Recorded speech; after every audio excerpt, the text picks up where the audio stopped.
All right, folks, it's real. That's the only thing I can think of to say right now. It is real. Breaking news. Jake Paul is fighting Gervonta Tank Davis November 15th in Atlanta, Georgia. This is reported by The Ring Magazine, and we have to talk about it. What just happened? The fight that I couldn't believe, that was too insane and honestly just baffling to think would be a real fight in 2025, reminds you that combat sports are the craziest sports on the planet. And if boxing is the entertainment business or the circus or however you want to look at it, slap a red nose on this one, because this takes the cake. And it's got me scratching my head and wondering why. Why do this? But I think I have the answers. What do I mean? The breakdown. Let's go. Okay, so real quick, I had to cut in. I'm sorry. News is updating as this video is being recorded and edited. I'm trying to get it out as soon as possible for you guys. Jake Paul has just confirmed that this is real. No ifs, ands, or buts about it. Jake Paul will be fighting Gervonta Tank Davis on November 14th, 2025. That's a Friday, not a Saturday. That's usually how the Jake Paul Netflix partnerships work. They fight on Fridays because Netflix has deals with college football in the fall and even the NFL around the Thanksgiving time frame. They did the Mike Tyson fight on a Friday night. I'm pretty sure they did the Katie Taylor and Manny Serrano 3 fight on a Friday night. This makes a lot more sense as to the kind of cryptic tweet that Nikisa had earlier today about sources coming out and saying they had it right when they had it wrong. He meant the date. It was the wrong date by one day. It'll be on November 14th. But it's official now. There is no ifs, ands, or buts about it. There is no reason to speculate. This fight is happening. Now let's get back to the video where I break all the things down about it. But just keep in mind, every time I say November 15th, I actually mean November 14th, because now it's made official. Jake has posted it on his Twitter, on his Instagram. There is no speculation left.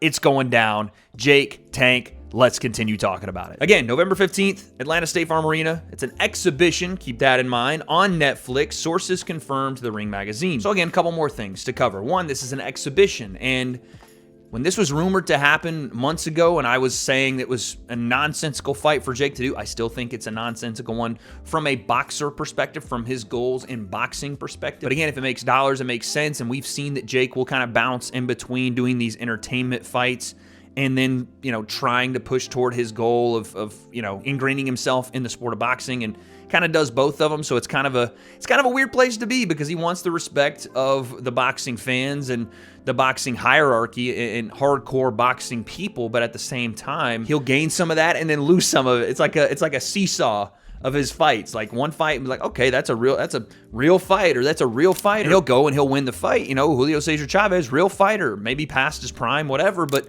Jake goes and wins that fight pretty easily, and then gets a lot of respect, gets a lot of the boxing hardcore love. And you have these talks about him fighting Anthony Joshua, and that was going to get even more respect. More people were like, that's fucking crazy. What are you doing? Myself included. That seemed like a massive risk, but a lot of people were like, okay, fair play. Anthony Joshua, that's a real heavyweight. Jake wants to fight him. He's a psycho, but fair play. And then you announce this one, and it's like, well, that's the same thing people have been saying about Jake for years, so it's a weird spot to be in for him for sure. But I talked about this not being the first choice, and I don't think it was, because Coppinger reports next that talks for Jake Paul to face Anthony Joshua collapsed over network issues. Now, we had all heard the talks, and they were pretty public, from Eddie Hearn, from Jake. Nikisa Badarian, Jake's manager, was over in the UK on, I think, Sky Sports, talking about the fight and saying how it was a real possibility and they were really starting to work on it. And now Mike Coppinger says that the talks for Jake and Joshua fell apart over broadcasting issues or network issues. And that leads me to believe that Jake's team and Anthony Joshua's team, Nikisa and Eddie, couldn't agree on what platform the fight would be on. I assume that Nikisa and Jake wanted Anthony Joshua to fight on Netflix, probably here in the United States, which would have been massive, no doubt about it.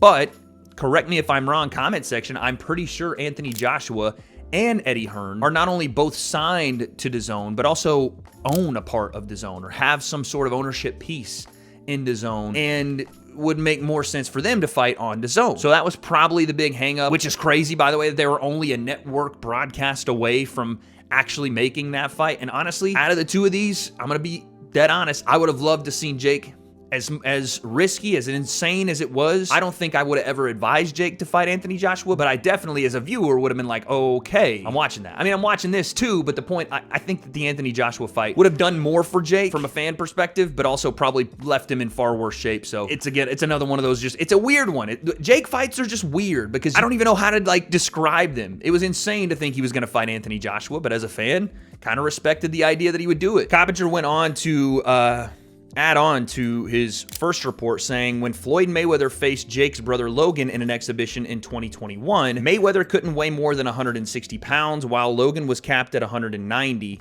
Would expect some similar exhibition rules for weigh-in here, and obviously much larger gloves. Now, I don't remember there being a cap on how much Floyd could weigh.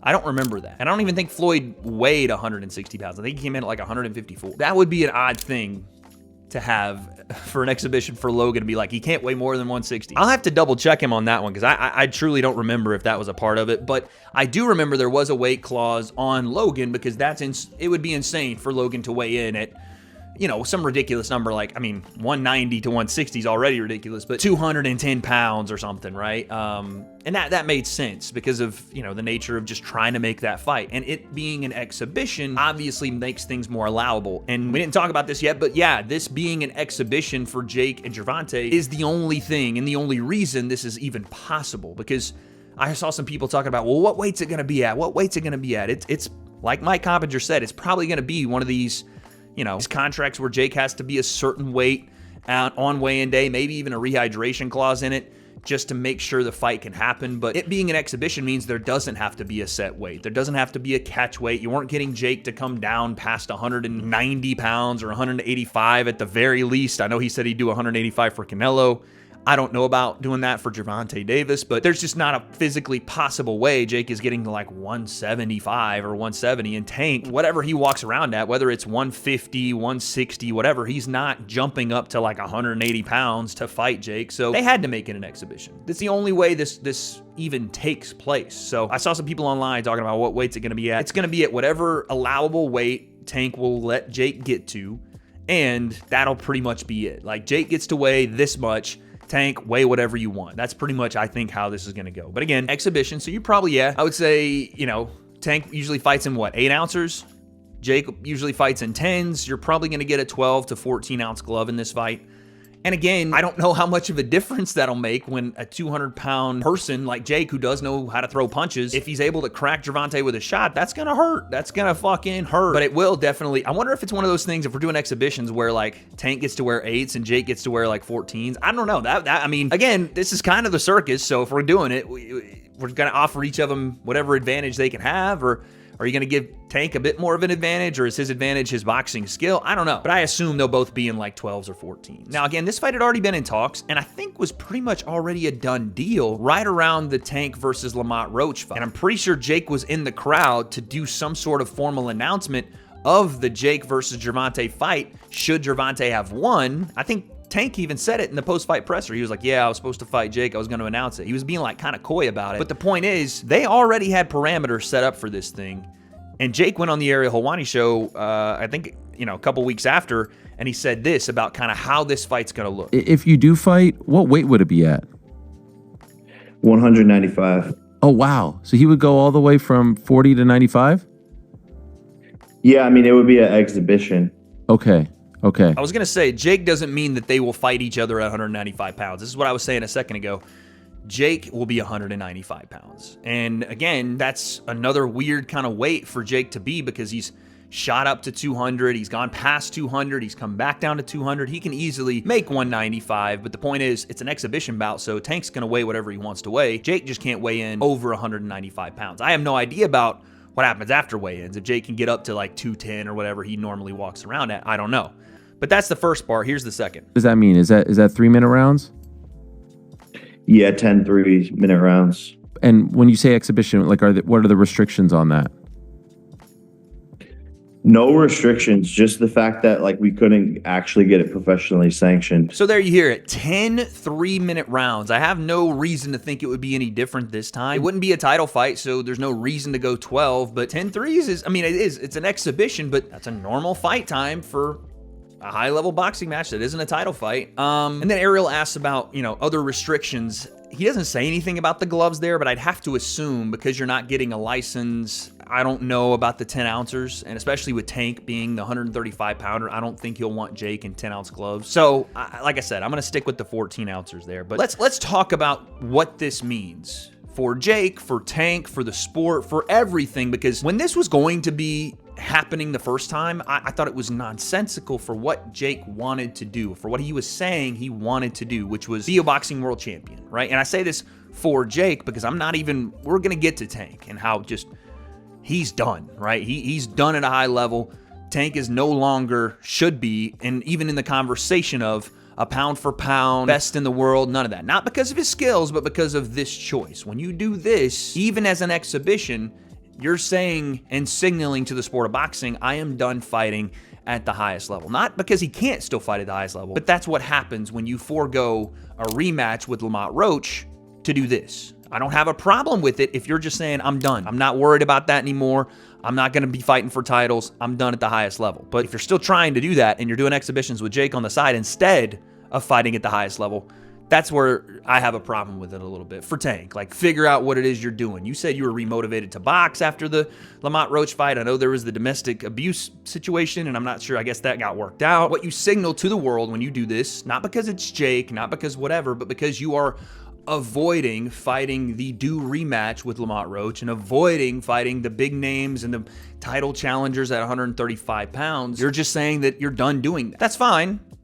But everybody needs to understand that's what this is. For Jake, yeah, it's a little confusing for what he says he wants to do as a boxer, right? Because, in a sense, fighting a world champion could get you ready for a world championship fight. But when the size difference is this big, I think it does take away a little bit from what you're trying to do and how you're trying to prepare yourself for the toughest challenges at the weight class you want to be a world champion in. Like, there were talks about Jake fighting Zordo Ramirez after the Julio Cesar Chavez Jr. fight. Talks of him fighting Badu Jack for the WBC World Championship. And again, I don't think Jake has near enough experience yet. I still want to see him get better. Still want to see him grow as a fight. All that. My point is, that seemed like the direction they were trending. And then the Anthony Joshua fight, yeah, okay, entertainment fight, but it still blends that amount of risk. It still blends that amount of, okay, Jake's trying to do something better. Jake's trying to work himself into a harder competition level space, right? That kind of satisfied a little bit of both. Entertainment aspect, competition. So my thing is this.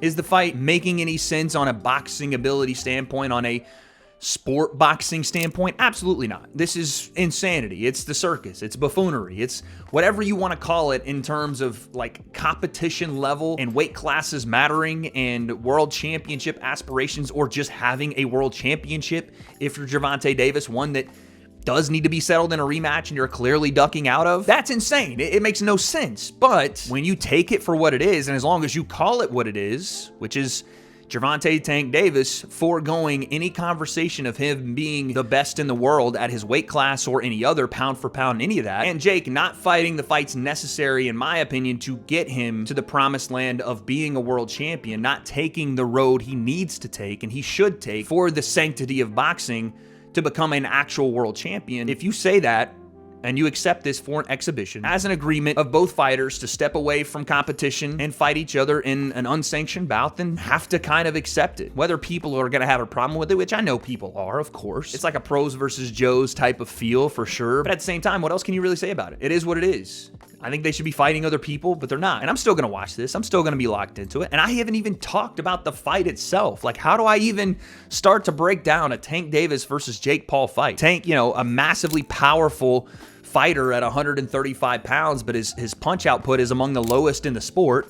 Jake has a pretty decent punch output for a guy that's 200 pounds. He hits hard in his own right, but doesn't have the skill and capabilities anywhere close, or the feet, or the hand speed, or the eyes anywhere close to Tank Davis, but has a power that Tank Davis has probably never felt. And that's not because Tank hasn't been hit by hard punchers, but just because Jake is naturally 70 pounds bigger than him, right? So 10 rounds, 3 minutes. Who starts to show the wear and tear first? I know if Tank touches him on the jaw, it's probably not going to feel like roses, regardless if he's 135 or 150 or whatever he steps in that night. He's still a tank and has still put guys down as he's gone up in weight, but Jake is just so much bigger. How much will the power that Tank has at the lower weight classes affect him? How much will Jake's power affect Tank if he can't touch him, right? Jake hasn't fought anyone near the skill level of Tank Davis, at least not in their prime. So there's just so many things that are going to come out of this, and we have a lot of time. We'll report on anything that breaks, but as of right now, I'm coming to you guys with the news that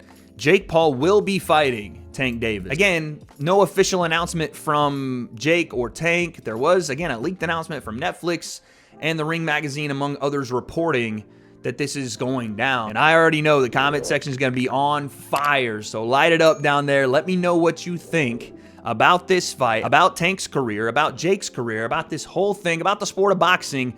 What happens next? I don't have those answers, but guess we'll find out.